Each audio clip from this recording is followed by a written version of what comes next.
What you're seeing behind you here is in stage, hopefully in stage, complete madness is what I got going on right here.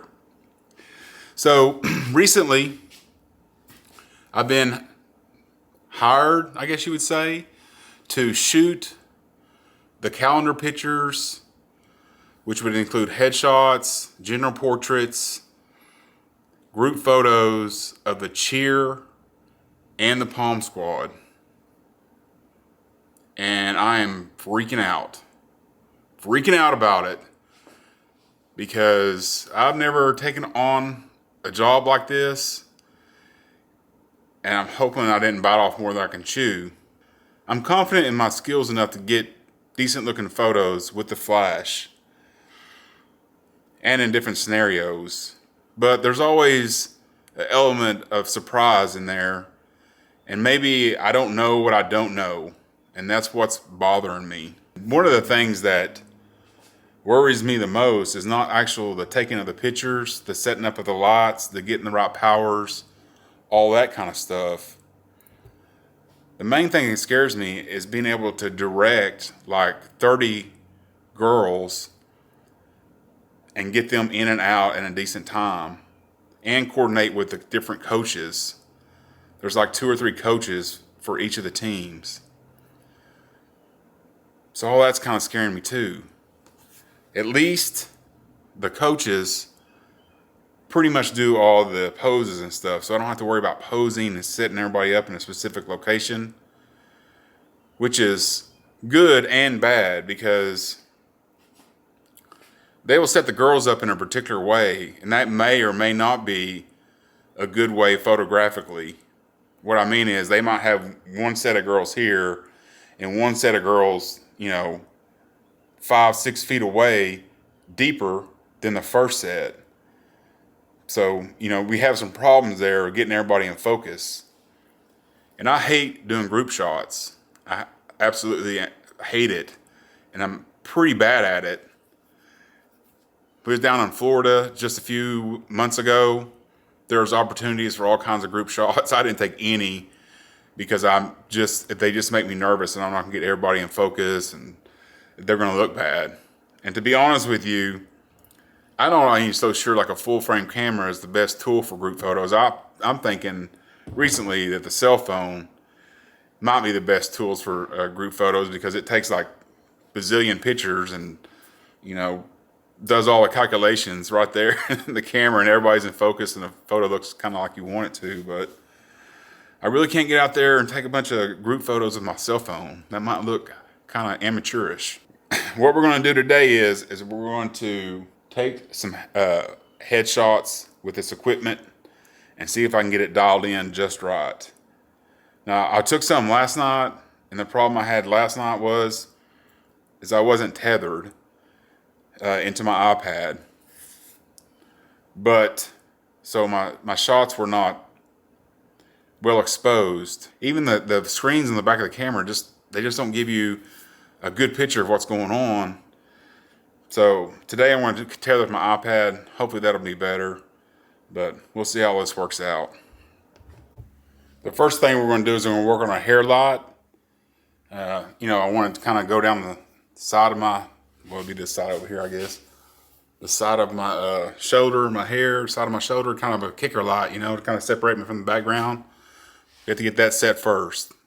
From what I have read on the internet, you always start from back to front, one light at a time. So that's what we're doing. We're starting with the hair light. And just to let you know, I got the remote here, and going back and forth, this is a complete pain in the butt, but that's what we got to do. But I got that first shot set up with the just the hair light. It looks pretty good. You don't want to overdo on the hair light because if you blow it, it's easy to blow that out. And but I think it's set about where I want it. Now I want to start with the key light. All right, so I think I got everything dialed in basically how I like it. At least when I go to do this, I'll know kind of what I'm looking for as far as the end results go. And like I say, that tethering thing makes a massive, massive difference because you can like I wasn't getting a good catch light in my eye. I was able to zoom in on it to see that, and I had to make some adjustments with the eyeliner and the light, both lights, to get them just how I want them. And it's so much easier to do that with a tethering, where you can, you know, just pinch it and it blows up and pinch it back and all that. It's just 1,000 times easier. So what I didn't realize is with this eyeliner, you have to scoot it back from the light just a little bit to make sure you hit the light just right to get the right catch. Like I wasn't getting that on some of my shots, so I scooted it back, adjusted a little bit. Then the last few shots I got were exactly what I want. So I think this will be my general setup for portraits. The only other light I could possibly do is like, and I might set that up in a minute, is to do a light just assigned directly on the background. And I think I'll try that out right now. Okay, so we got to the end result, and I think it all looked pretty good. Starting over here, I have the tethering set up, the A7R5, my key light.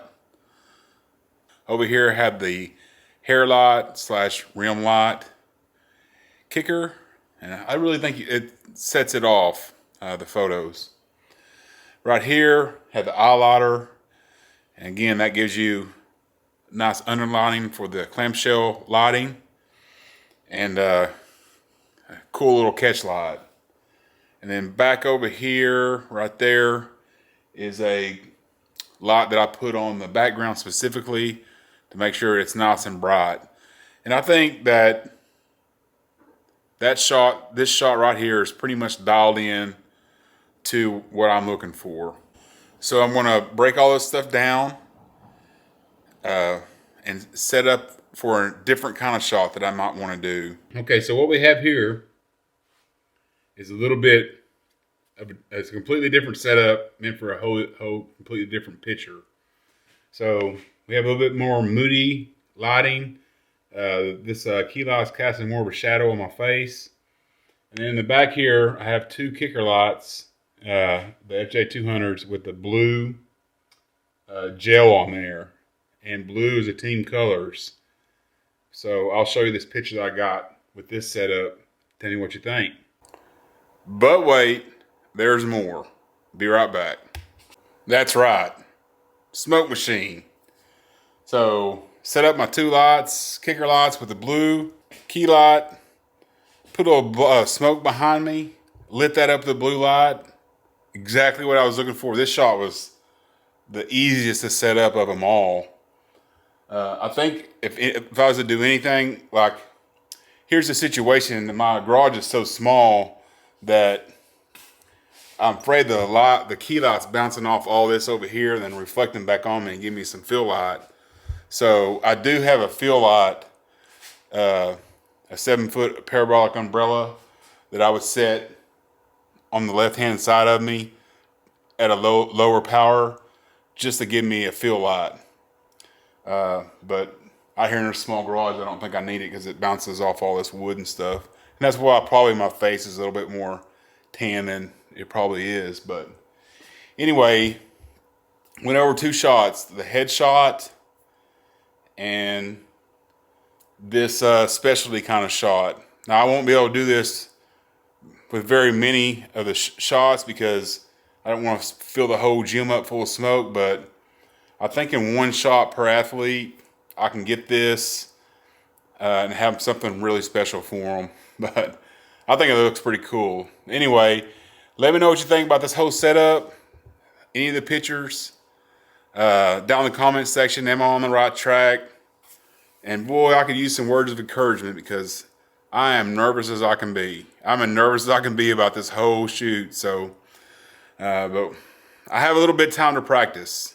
And that's what I'm out doing today, and I think that'll pay off in the end. If you have any comments, drop them down in the comments section. If you've enjoyed this video, make sure you hit the like, subscribe if you want to see more videos like this.